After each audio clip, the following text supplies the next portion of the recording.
savoring the Sunday steak dinners I shared with my family in Fairfield, Connecticut.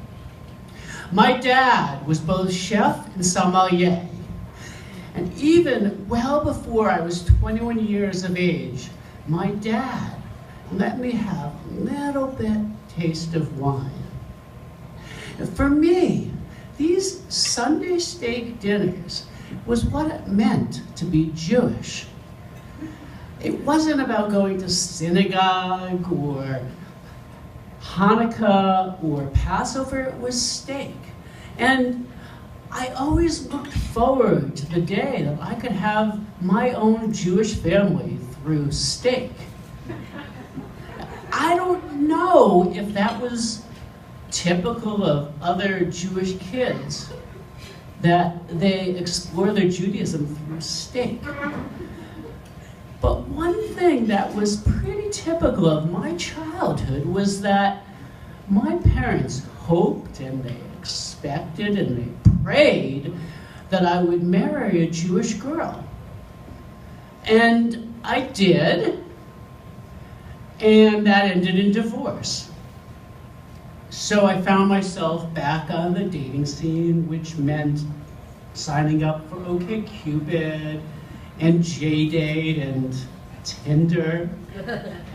But I was really excited about it. I really looked forward to it. I thought to myself, this is going to be good. I'm going to meet my Bashir. I said, fingers crossed. But many of these dates just didn't work out, and so I was still single. But then one day I signed on to OkCupid and I saw the woman with the bunny ears, wearing bunny ears. And I was excited because she shared my sense of humor about Judaism, and she loved doing the New York Times crossword puzzle and the arts, and she was an artist. I said, well, this is really good. This is gonna work. Fingers crossed. So I clicked on her and messaged her, and she messaged back, and in short order, we set up a date. And then that evening at 7 p.m., I was there.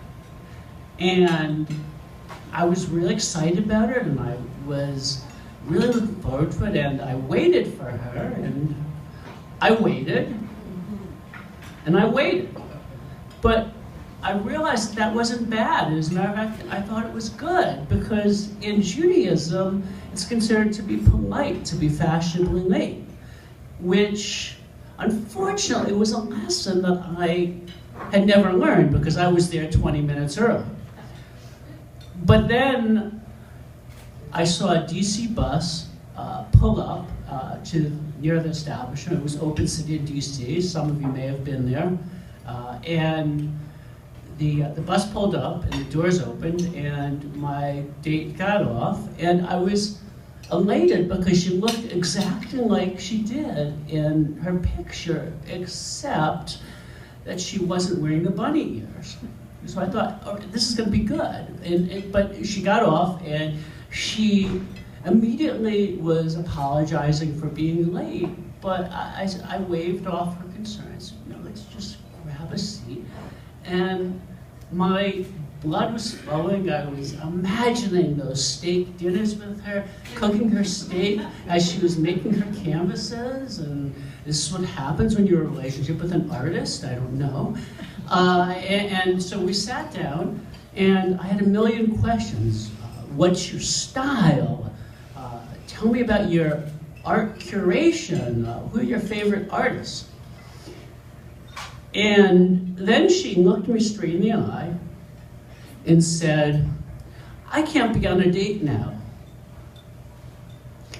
And those 7 words hit me like an Uber smashing into a telephone pole 70 miles per hour. And I wanted to be understanding, and I didn't know what this was about. And did her boyfriend break up with her, or she get fired? And I just didn't have any time to ask those questions because she looked me in the eyes and said, "Can I go?"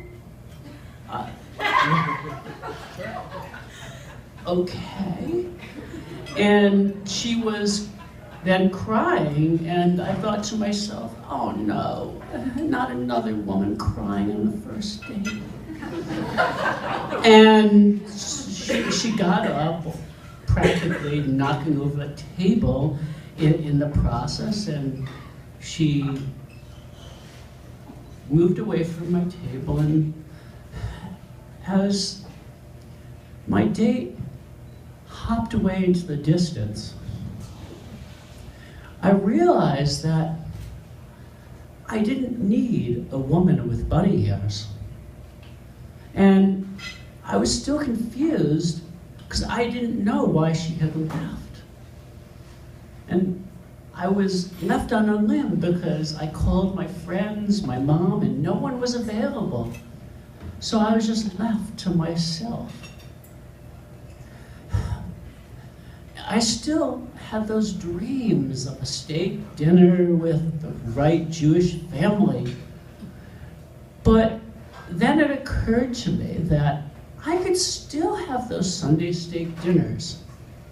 And it would be okay because I just figured, what the hell? I'll just sign up for Yelp. And I will go online and I will write my reviews of my Sunday steak dinners, and everyone will love me for them. And to this day, I still don't know why my date left me.